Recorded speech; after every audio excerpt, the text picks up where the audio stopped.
Guys इस वक्त मैं नादरा के ऑफिस आया हूँ ट्रांसजेंडर के मामले पे कि मालूम करूँगा कि अगर जेंडर चेंज करवाना हो तो कितना मुश्किल है, कितना आसान है। तो फिर मैं आपको गाइड अपडेट करूँगा कि क्या मामला है और उसके बाद फिर हम इसके फ़ायदे और नुकसान पे बात करेंगे। गाइस इस वक्त मैं अंदर जा रहा हूँ।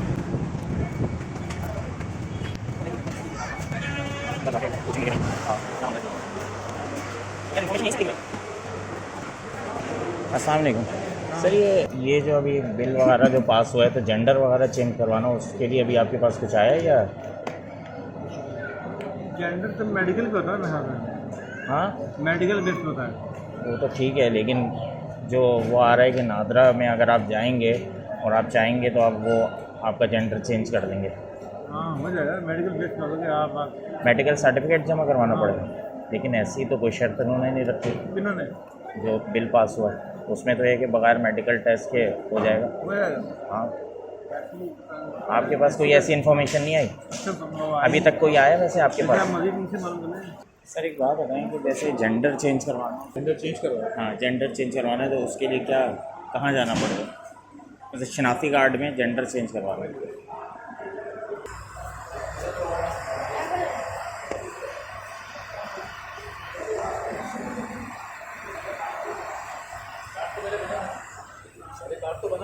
कार्ड बना हुआ है। मतलब आपके पास अभी क्या पॉलिसी आई है? तो मेडिकल सर्टिफिकेट लेकर आओ। मेडिकल सर्टिफिकेट इससे पहले कोई आया आपके पास? फर्स्ट ही हूँ। मेरे पास अच्छा आपके पास कहीं आया? वही तो ये लोग कह रहे हैं कि जो है वो आप मेडिकल सर्टिफिकेट लाएं तो आपका जो है वो चेंज हो जाएगा।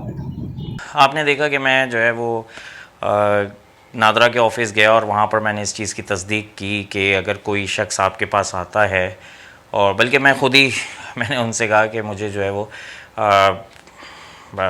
जेंडर चेंज करवाना है, तो वो काफ़ी उन्होंने पूछा और जाके उन्होंने फिर बताया कि भाई आपको मेडिकल सर्टिफिकेट लाना होगा किसी भी गवर्नमेंट हॉस्पिटल से। देखें, मेडिकल टेस्ट हो या ना हो, इसके बड़े नुकसानात आगे जो है वो आ सकते हैं। बग़ैर मेडिकल टेस्ट कोई जाए और जाके अपना जेंडर चेंज करवा ले तो इससे जितना बड़ा नुकसान, डिज़ास्टर आपके मुल्क में हो सकता है, इसका सोच भी आप नहीं सकते। फाशी से हट के कि फाशी बहुत ज़्यादा फैल जाएगी, ये तो होगा ही होगा। इससे हट के जो सबसे बड़ा नुकसान जिस इदारे को होगा वो है पाकिस्तान आर्मी। देखिए, दुश्मन जो है वो उसकी पूरी की पूरी नज़र पाकिस्तान आर्मी पे है कि किसी तरह इस इदारे को कमज़ोर किया जाए, ताकि इस इदारे को कमज़ोर करने के बाद हम पाकिस्तान का एटॉमिक प्लांट है उसे शट डाउन कर दिया जाए। तो उन्होंने काफ़ी पीछे कोशिशें की, पीछे काफ़ी चालें चली, लेकिन उनकी चालें नाकाम अल्लाह पाक ने बना दी। इस दफ़ा ट्रांसजेंडर का जो एक बिल पास हुआ है, इससे क्या होगा कि देखिए, लड़कियों का एक माइंड होता है कि वो बचपन से जो है ना वो कई लड़कियों का एक होता है कि वो लड़का बनना चाहती हैं कि काश मैं लड़का होती। ठीक है, क्योंकि लड़कों को माशरे में काफ़ी आज़ादी होती है, वो बाहर जिस तरह रातों को फिर सकते हैं, और मतलब हमारे पाकिस्तान के माशरे में लड़कियां थोड़ा घर में रहती हैं, तो जो कि इस्लाम में भी है कि औरत को घर में ही रहना चाहिए ज़्यादा से ज़्यादा। इसीलिए मस्जिद में भी नमाज जो है वो लड़कियों का बेहतर है कि वो घर में नमाज़ पढ़ें बनिस्बत मस्जिद में नमाज़ पढ़ने के। तो होगा क्या कि लड़कियां बहुत तेज़ी से अपना जेंडर चेंज करवा के मर्द जेंडर रखवा के और अपने जो मर्द के हुकूक हैं उस पर आ जाएंगी। तो इससे क्या होगा कि शादियां भी लिमिटेड हो जाएंगी, शादियों का रेशो भी बहुत कम हो जाएगा, जिससे जो यूथ है आपकी उसमें बहुत कमी आएगी। अब जो पाकिस्तान आर्मी आज 1000 में से 10 निकालती थी, वो आने वाले 5-6 साल 10 साल बाद उनकी प्रोबेबिलिटी कम हो जाएगी, वो फिर 50-60 में से 10 निकाला करेगी, क्योंकि शादियां तो होंगी नहीं, यूथ आपकी जो है वो नई नस्ल नहीं आएगी, जिसकी वजह से आपके पास जो प्रोबेबिलिटी है सेलेक्ट करने की वो कम से कम होती चली जाएगी। पहली चीज़ ये। दूसरी चीज़, लड़कियां जो हैं आर्मी में अप्लाई करेंगी एज अ मर्द, आप उन्हें रोक भी नहीं सकते क्योंकि पाकिस्तान के सेनेट से ये रूल पास हुआ हुआ है। तो जब वो एज अ मर्द आपके डिपार्टमेंट में आएंगी तो फिर आपके जो जवान हैं वो सरहदों पे जाने के बजाय बैरकों में रहना पसंद करेंगे। ठीक है, इससे आपका जो एक इंटरनल निज़ाम है वो इतना तबाह बर्बाद हो जाएगा कि आप कंट्रोल नहीं कर पाएंगे। तो सबसे पहले तो ये। दूसरा जो जिसको नुकसान होगा वो मसाजिद मदारिस के लोगों को बहुत ज़्यादा नुकसान होगा। आज मौलवी साहब जो है वो बयान कर रहे होते हैं, सब सुन रहे होते हैं, कल एक लड़की जो है वो बयान कर रही होगी और सबको सुनना पड़ेगा क्योंकि वो मर्द होगी और सेनेट से बिल पास हुआ हुआ है, उसके पास शनाख्ती कार्ड होगा, वो मर्द होगी और वो बयान कर रही होगी, अब आपको सुनना पड़ेगा। वो इमामत कराएगी, चाहे इमामत ना भी कराए, लेकिन वो आगे पहली सफ़ में दूसरी सफ़ में लड़कियां खड़ी होंगी, आप उन्हें रोक भी नहीं सकते। निज़ाम बिगड़ता चला जाएगा, आपकी सोच से बाहर चला जाएगा। वो अज़ाब जो आप सोच रहे थे पत्थर बरसेंगे, उससे बड़ा अज़ाब आपके सरों पे होगा। और वो ये कि पूरा निज़ाम ऐसा हो जाएगा कि लोग जो है वो समझ नहीं आएगा लोगों को कि करें तो क्या करें। फिर ये है कि किसी लड़के का अगर दिल चाह रहा है किसी लड़कियों के हॉस्टल में एडमिशन लेने का, तो वो लड़कियों के हॉस्टल में रहने का, तो वो अपना जेंडर चेंज करा के सुकून से लड़कियों के हॉस्टल में रहेगा। आप उसे रोक नहीं सकते क्योंकि आपके सेनेट से बिल पास हुआ हुआ है, आप उसे किसी भी सूरत नहीं रोक सकते।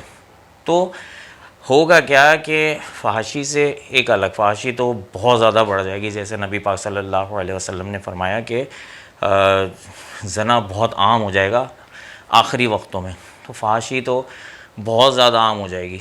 इसको तो छोड़ दें, निज़ाम धर्म भरम होकर रह जाएगा।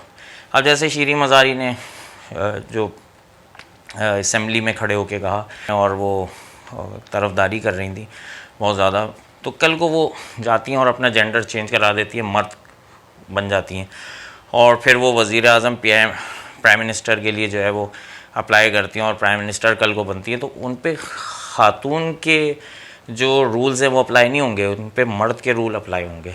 तो इससे क्या निज़ाम बिल्कुल उलट पुलट होना शुरू हो जाएगा। देखिए, जहाँ तक फीलिंग्स की बात है तो कि भाई अगर किसी लड़के को लड़की फ़ील हो रहा है तो वो जाए नादरा और जाके अपना जो जेंडर है वो चेंज करवा ले। तो फीलिंग्स की बुनियाद पे जो है ना फ़ैसले नहीं होते। देखिए, फीलिंग्स इंसान जो ज़ाहिर है ना उसका असर बातिन पे पड़ता है। अगर आप एक मस्जिद में होंगे तो आपकी फ़ीलिंग्स अलग होंगी, आप बाज़ार में होंगे आपकी फ़ीलिंग्स अलग होंगी, आप खाने काबा में हैं तो आपकी फ़ीलिंग्स अलग होंगी, अगर आप किसी बार में चले हैं आपकी फ़ीलिंग्स अलग होंगी। तो फीलिंग्स जो है ना आपके माहौल बदलने से और आपकी हुलिया बदलने से बदल जाती हैं। एक मर्द जिसके अंदर कोई फीलिंग्स नहीं है औरत की, वो इसका एक्सपेरिमेंट कर सकता है कि वो साड़ी पहने, झुमके पहने, चूड़ियाँ पहने, सैंडल पहने और पूरा औरतों वाला गेटअप करे और इसी तरह 2-3 दिन रहे और माशरे में घूमे। 2 से 3 दिन के अंदर उसके अंदर ये फीलिंग्स आ जाएंगी कि वो औरत है, क्योंकि ज़ाहिर उसने बदल लिया। ज़ाहिर का असर बदलने से उसके बातिन में भी बदलाव आ गया। तो ज़ाहिर से बातिन का बड़ा ताल्लुक़ होता है, ज़ाहिर को बदलने से बातिन बदल जाता है। इसीलिए मर्द को कहा गया दाढ़ी रखो। तो मर्द जब दाढ़ी रखते हैं तो उनके अंदर की फ़ीलिंग्स और ज़्यादा स्ट्रॉन्ग हो जाती हैं, मर्दाना फीलिंग्स हो जाती हैं।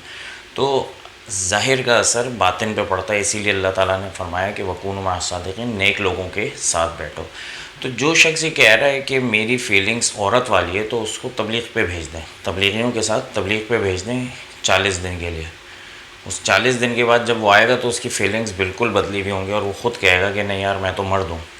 ठीक है, तो फीलिंग्स के ऊपर फ़ैसले नहीं होते, इससे माशरे में बहुत ज़्यादा बिगाड़ पैदा हो जाएगा। उम्मीद है मेरी बात आपको समझ में आई होगी। तो दुआ कीजिए अल्लाह ताला हमारे पाकिस्तान पर अपना ख़ास करम फरमाए और जो अज़ाबात हम पर आ रहे हैं अल्लाह ताला हमें अक़ल अता फ़रमाए, सीधे रास्ते पे हमें चलाए अल्लाह पाक, और हर किस्म की बुराई से और बुरे फ़ैसलों से हमें बचाए। अपना बहुत सा ख्याल रखिएगा। Thank you very much.